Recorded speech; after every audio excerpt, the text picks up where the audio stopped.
中华有一个细地的补习班老师，从指控为2003年到2015年，甲8查某囡仔、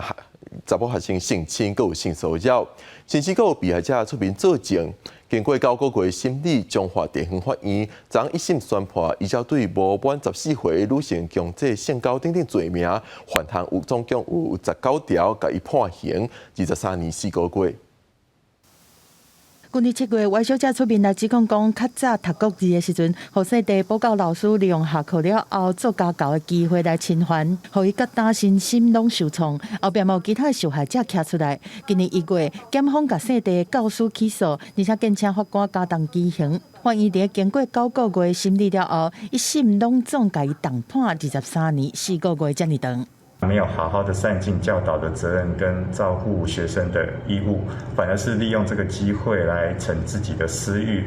那并且他在这个犯罪后的一个态度是否认犯行的。对于8名被害人所犯的共19个罪，定了有期徒刑10个月到7年10月的刑度。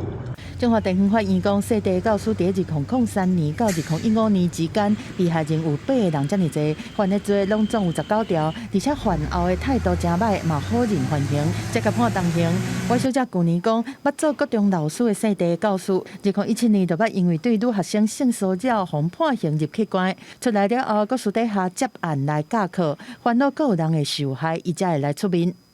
代师这个部分，其实大部分。